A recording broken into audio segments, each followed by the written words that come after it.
o seguimos revisando el tema de opioides. Ayer habíamos hablado sobre algunos, sobre la morfina, sobre el tramadol. Hoy vamos a revisar mepiridina, o también llamada petidina. Este fármaco es el primer derivado de la morfina que se obtiene de forma sintética. Tiene, comparado con la morfina, una menor duración de acción, no produce euforia y no tiene actividades o propiedades antitusígenas. Además, la mepiridina no produce miosis. Entonces, es uno de los pocos opioides que nos puede engañar, por así llamarlo, porque no va a presentar algo característico de los opioides, que es la presencia de la miosis. Este medicamento, la mepiridina, tiene un efecto anticolinérgico y de hecho es el único opioide que tiene propiedades espasmolítica verdadera y que puede servir para tratar algún tipo de molestia de este tipo, ¿no? Además, produce taquicardia. La mepiridina interactúa con los inhibidores de la monoaminoxidasa y cuando se presenta el síndrome de abstinencia, este síndrome de abstinencia es muy corto, es menor a 24 horas. Este medicamento produce además una activación de los receptores alfa 2, agonista, es un agonista alfa 2, lo que va a permitir que la mepiridina pueda servir para aquellos momentos en que los pacientes después de una anestesia general pueden salir con escalofríos y ese escalofrío se va a representar con temblor. Entonces la mepiridina nos va a ayudar a disminuir el temblor ocasionado por el escalofrío que ocasionan o posterior a una anestesia general. En usos crónicos se debe de administrar combinado con una benzodiazepina, ya que la mepiridina puede producir un metabolito neurotóxico llamado normepiridina.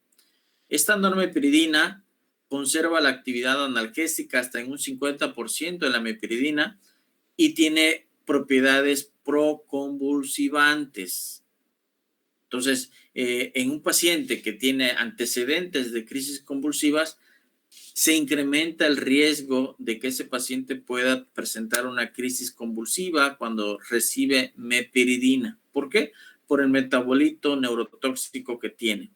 Este metabolito, en caso de que llegara a producir una convulsión, tendríamos que resolverlo o revertirle esa convulsión con benzodiazepinas.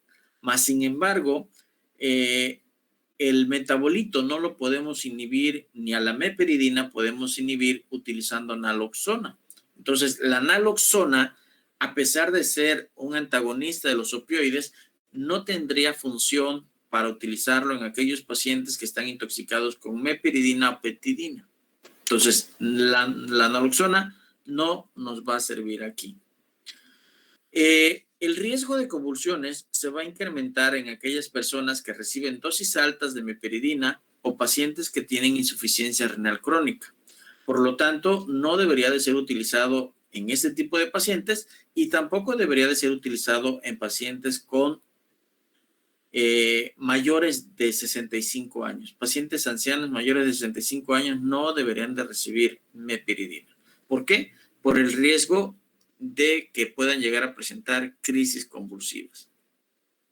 Bueno, tenemos otro fármaco muy conocido en el medio anestésico, en el medio quirúrgico, que es el fentanil. El fentanil también es un derivado es un opioide, es semisintético, no es un alcaloide y actualmente es un terreno en el consumo de drogas ilícitas. Este fentanil nosotros lo utilizamos para las anestesias. Tiene una potencia entre 50 a 70 veces mayor que la morfina. ¿Qué significa? Que yo voy a utilizar menos dosis de fentanil para iniciar una anestesia que aquella que ocuparía de morfina para conseguir el mismo efecto. El fentanil lo podemos utilizar ya sea vía intravenosa, lo podemos utilizar vía subaracnoidea, lo podemos utilizar vía peridural o incluso lo podemos utilizar a través de parches transdérmicos. En aquellas personas que tienen cáncer terminal y que tienen dolores prácticamente todo el día, podemos utilizar fentanil. El fentanil nos va a controlar de muy buena manera el dolor que presenta el paciente. Pero el fentanil tiene la capacidad de estimular al receptor 5-HT3 que se encuentra a nivel cerebral.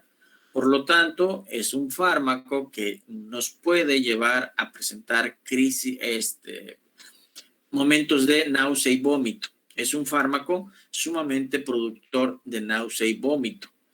Paciente que vaya a estar o que vaya a requerir tratamiento con fentanil deberá de recibir un tratamiento antiemético, de preferencia ondansetron, ¿sí? Porque con eso vamos a disminuir las posibilidades de las náuseas y el vómito ocasionadas por este fármaco. Este fármaco, el fentanil, solamente está indicado su utilización en un lugar donde tengamos lo mínimo necesario para dar apoyo ventilatorio en caso de que el paciente presente una depresión respiratoria. Se utiliza solamente vía intravenosa o vía subaracnoidea o peridural. Tendrá que ser dentro de un hospital o dentro de un lugar, de una clínica donde se tenga lo necesario para apoyar al paciente en caso de que tenga depresión respiratoria. Los parches, eso sí se les puede dar de forma ambulatoria. ¿Por qué? Porque es un parche que va a estar liberando de forma gradual ciertas concentraciones de fentanil para mantener al paciente sin dolor.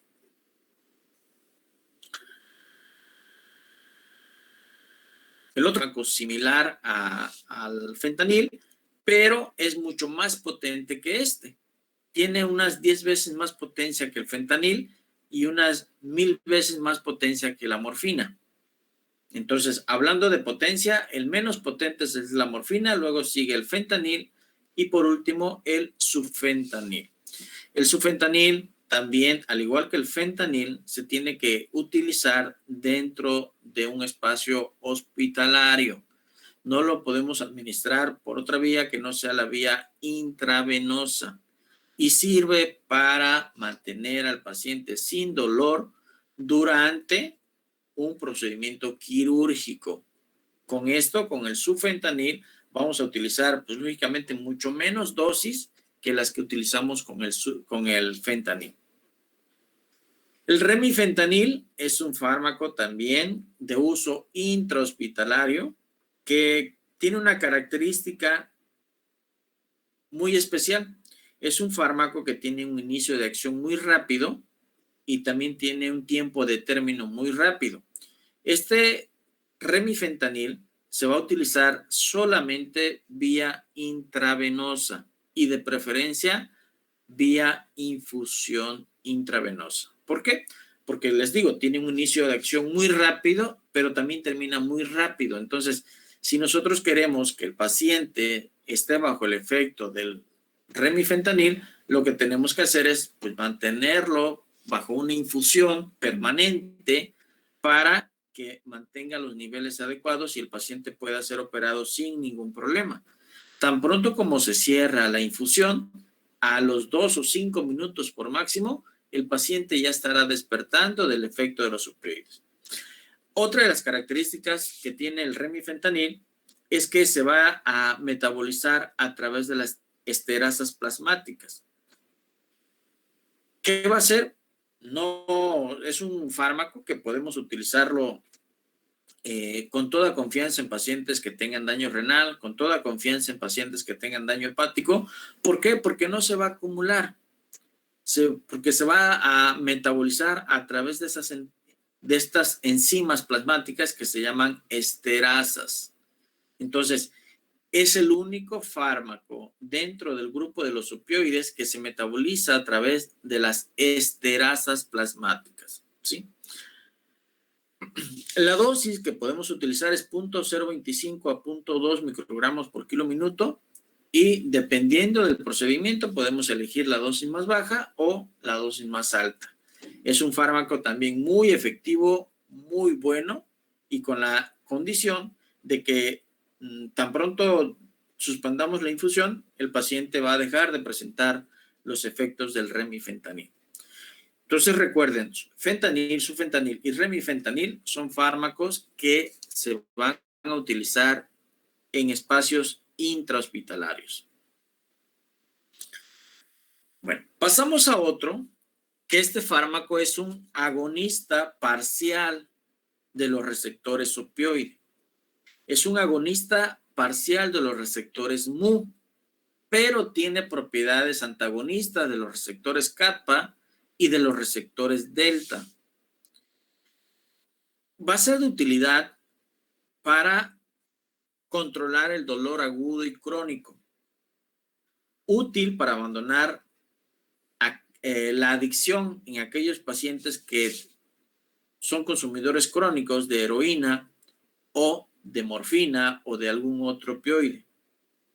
La característica es que no producen estreñimiento, no producen alteraciones cardiovasculares y pueden también, como todos los opioides, crear dependencia. Pero la dependencia que va a crearse a la buprenorfina es una dependencia lenta, entonces nos da un poquito más de tiempo de poderlo utilizar sin que el paciente refiera esta dependencia que se asocia con el uso de los opioides.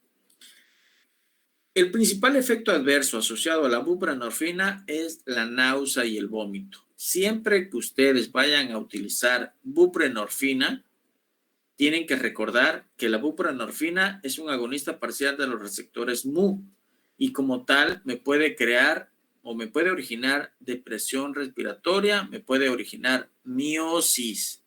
Y además, la buprenorfina puede estimular al núcleo del tracto solitario o a la zona en gatillo quimioreceptora y desencadenar náuseas y vómitos. Por lo tanto, siempre que vayamos a utilizar buprenorfina, lo ideal es premedicar al paciente con ondansetron. Si no tenemos ondansetron, nos puede servir la metoclopramida, recordando que la metoclopramida me puede producir un síndrome extrapiramidal. Entonces, lo ideal es utilizar ondansetron. En cuanto a la analgesia, en cuanto a su calidad para poder controlar el dolor, la buprenorfina tiene 30 veces más potencia que la morfina. Comparado con la morfina, tiene unas 30 veces más potencia que la morfina y es menos potente que el fentanil, lógicamente. La buprenorfina puede ocasionar también depresión respiratoria. Aunque la depresión respiratoria normalmente se revierte con los antagonistas opioides como la naloxona, en el caso de la buprenorfina no tiene una reversión por completo. La naloxona no separa de forma completa a la buprenorfina de los receptores opioides. Entonces, por tal razón, no es aconsejable utilizar la buprenorfina en una paciente que está en trabajo de parto o que va a ser sometida a una cesárea. ¿Por qué? Porque la buprenorfina, en el tiempo en que se administra vía peridural o vía supraranoidea, puede cruzar, puede llegar al vaso, puede llegar al producto, y cuando se extrae el producto o nace el producto a través de una cesárea o de parto, el producto puede tener el efecto de la buprenorfina y el niño puede nacer deprimido. Cuando eso pasa, cuando se administra opioide tipo fentanil y el niño nace deprimido, pues se le administra naloxona al niño y se revierte el efecto del fentanil. Aquí no se podría hacer eso. Aunque se le administrara la naloxona al niño, el niño no podría revertirse ese efecto del opioide porque la naloxona no tiene actividad o tiene muy baja actividad frente a la buprenorfina. Entonces, no se debe de utilizar buprenorfina en mujeres embarazadas. La buprenorfina la encontramos ahorita, al igual que el fentanil, la vamos a encontrar en parches transdérmicos que nos van a servir para el manejo del dolor, sin olvidarse que me va a producir mayor número de náusea y vómito que el fentanil. Entonces, hay que premedicar al paciente con algún antiemético tipo ondansetron para evitar la náusea y el vómito que va a estar siendo ocasionada por el uso de la buprenorfina cuando se utiliza a través del parche hemático. También se puede utilizar vía intravenosa, se puede utilizar vía oral o se puede utilizar vía intratecal. Lo más común es que nosotros la utilicemos vía intravenosa o la ocupemos a través del parche transdérmico. En anestesia, en ocasiones, para mejor manejo del dolor después de la cirugía, podemos utilizar la buprenorfina a través de la vía intratecal. ¿Puede crear tolerancia a la buprenorfina? Sí, sí puede crear tolerancia. El desarrollo de la tolerancia a la buprenorfina va a ser en menor medida, o sea, va a requerir mayor tiempo, así como nos va a requerir mayor tiempo la adicción. Entonces, puede crear tolerancia, así como todos los opioides. Otro de los fármacos, pentazocina. La pentazocina es un agonista kappa y un antagonista mu. Si yo tengo un paciente con depresión respiratoria, con miosis, y quiero revertirle el efecto de los opioides, lo que puedo utilizar puede ser pentazocina, que no es lo más común, pero sí me puede servir. ¿Por qué me serviría para un paciente que tiene una depresión respiratoria utilizar pentazocina? Un ejemplo, paciente consumió heroína y lo llevan con una depresión respiratoria, está intubado el paciente y efectivamente al verificar sus pupilas se encuentran con pupilas mióticas. Yo administro pentazocina y el paciente puede despertarse del efecto del opioide. ¿Por qué? Si además de la pentazocina es un opioide, ¿por qué despertaría el paciente utilizando pentazocina?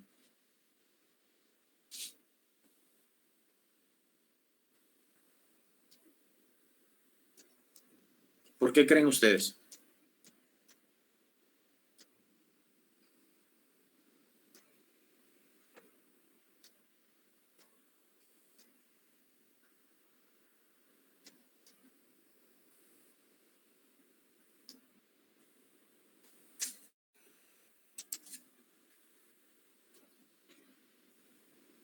A ver, ¿qué leyeron sobre los opioides? ¿Por qué sí pudiera utilizar la pentazocina para revertir el efecto del fentanil, un ejemplo, de la heroína?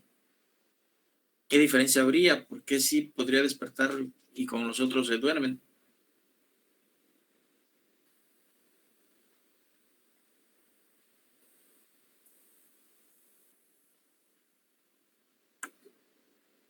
¿No? ¿Ninguno? A ver, Arturo, tú como representante de grupo, ¿por qué crees?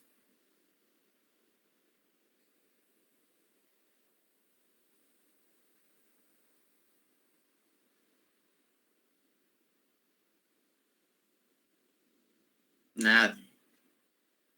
Derek.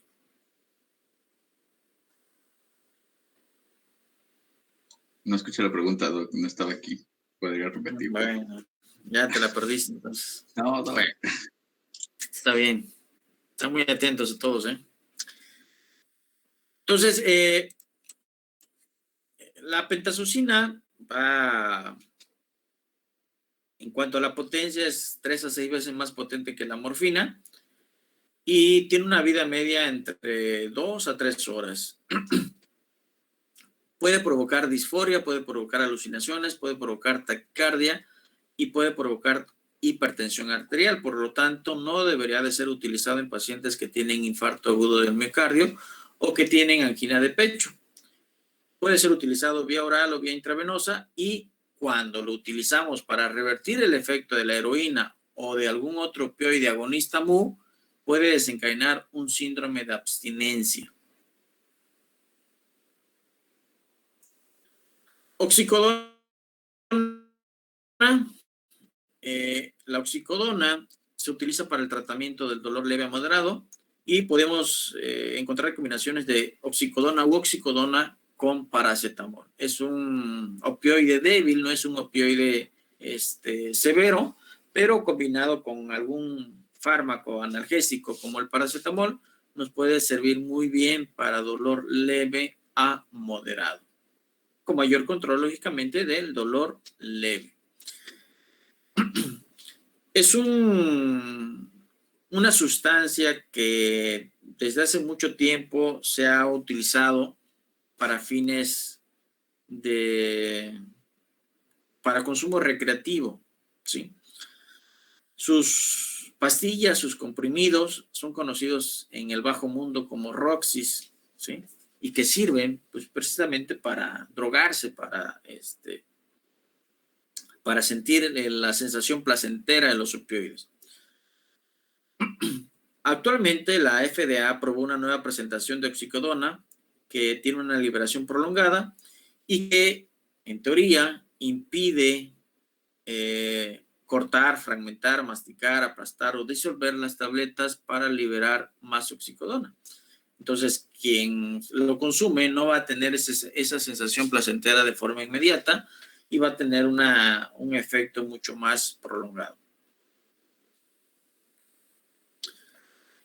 Un fármaco que sí tenemos a la mano de forma cotidiana y que normalmente la utilizamos mucho en el servicio de urgencias o en el servicio de quirófano es la nalbufina. La nalbufina también es un fármaco agonista antagonista.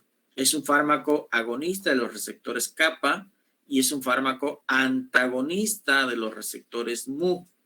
Va a separar lo que es la morfina, fentanil, alfentanil, sufentanil o cualquier otro agonista puro de los receptores mu, los va a separar de su receptor y se va a unir la nalbufina. Como la nalbufina es un antagonista de los receptores mu, pues lógicamente no va a presentar el efecto.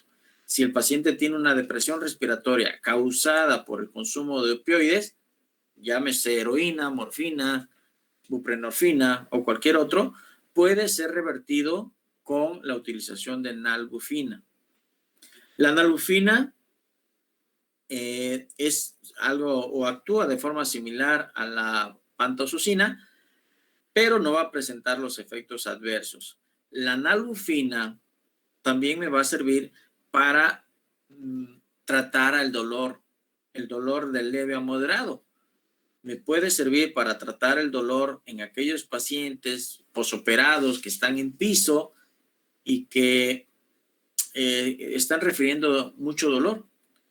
Es un opioide, como no actúa, como no tiene acción agonista sobre los receptores mu, pues no me va a producir depresión respiratoria.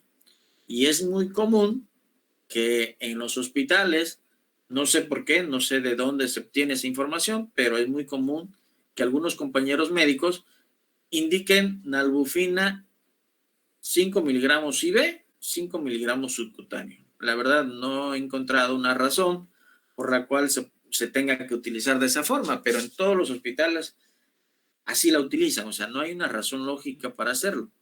Mas, sin embargo, algunos compañeros médicos así la están indicando. Y ustedes, cuando lleguen a su internado, si es que van a tener algún contacto con algún fármaco opioide, será precisamente con la nalbufina.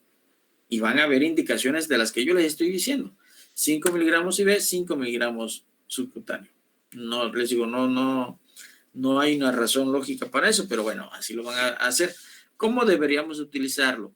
Si el paciente tiene dolor, pues lo vamos a utilizar vía intravenosa.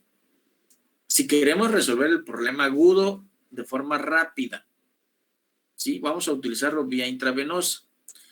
El opioide va a ser dependiente del paciente. Hay pacientes que son muy sensibles a los opioides. Hay pacientes que son muy resistentes a los opioides. Lo ideal es utilizar la menor dosis posible. En ocasiones los pacientes con 3 miligramos o con 2 miligramos mejoran. Si en 5 o 10 minutos el paciente no ha mejorado su dolor, entonces vamos a ir incrementando las dosis. Pero no tenemos que iniciar drásticamente con 5 miligramos. ¿Por qué? Porque la nalbuphina también me va a producir efectos adversos, entre ellos náusea y vómito. Y además, la nalbuphina me va a presentar un efecto placentero como todos los opioides, por lo cual muchos pacientes que reciben nalbuphina de forma recurrente llegan a tener adicción y posteriormente llegan a tener tolerancia. Y en ocasiones el paciente ya no pide la nalbuphina para control del dolor, lo pide para tener esa sensación placentera que le ocasiona estar bajo el efecto de la nalbuphina. Entonces, la nalbuphina solamente se tiene que dejar para aquellos pacientes que tengan un dolor y no se tiene que utilizar por más de 3 días. ¿Por qué? Porque vamos a llevar al paciente a una dependencia, ya sea física o ya sea psíquica. Si esto pasa, cuando el paciente se vaya de alta del hospital, pues va a andar buscando la nalbuphina. Y otra cosa muy importante, el grueso de los médicos que llegan a ser adictos a los opioides es precisamente a la nalbuphina. ¿Por qué? Porque la nalbuphina los empieza a llevar paso a pasito, primero disminuyéndoles el dolor y luego dándoles esa sensación placentera. Los pacientes o las personas, en este caso el personal médico, el que llega a tener contacto con la nalbuphina y llega a experimentar esa sensación placentera, puede caer en las garras de la nalbuphina. Entonces, aguas con la indicación de la nalbuphina, porque tiene también sus cosas no muy gratas y que pueden llevar al paciente a una dependencia física. ¿Sí? Bueno. Luego tenemos a la naloxona. La naloxona es un antagonista de los receptores opioides. Es un antagonista de los receptores mu, de los kappa y de los delta, con mayor actividad frente a los receptores mu. La principal aplicación de la naloxona es para tratar una dosis o una sobredosis aguda de opioides. Si yo administro un opioide, llámese fentanil, y quiero revertir el efecto, pues voy a utilizar naloxona. ¿Por qué? Porque la naloxona va a competir con el fentanil por el receptor opioide, en este caso el receptor mu, va a fijarse al receptor mu, pero como no va a transmitir una señal, solamente va a ocupar un espacio la naloxona. Y eso va a permitir que el paciente pueda despertarse del efecto que ocasionó el fentanil. Entonces, la naloxona es un antagonista de los opioides. Incluso se puede utilizar para aquellos pacientes recién nacidos que la mamá tuvo que recibir opioide para que pudieran extraerlo. También se les administra naloxona y con esto el recién nacido pues no va a tener problemas de depresión respiratoria.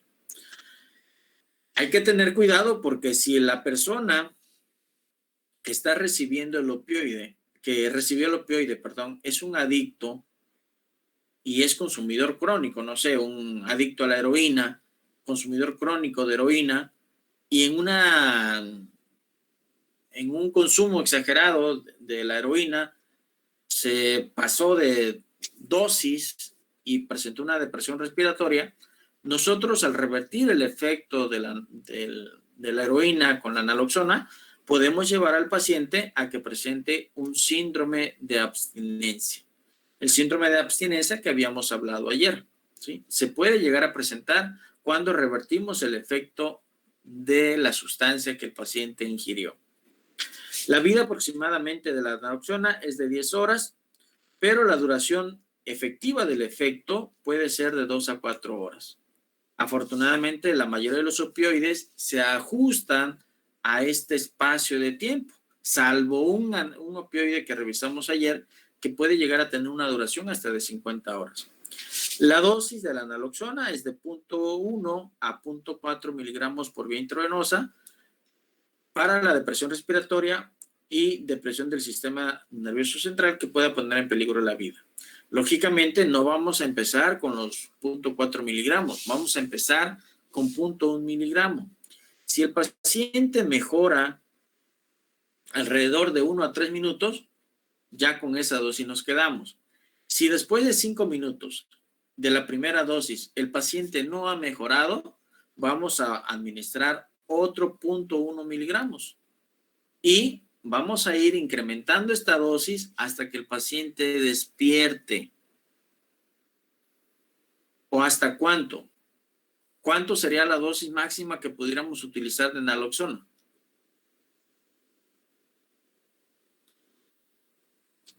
$160 miligramos al día. 160 miligramos, no, se me hace mucho.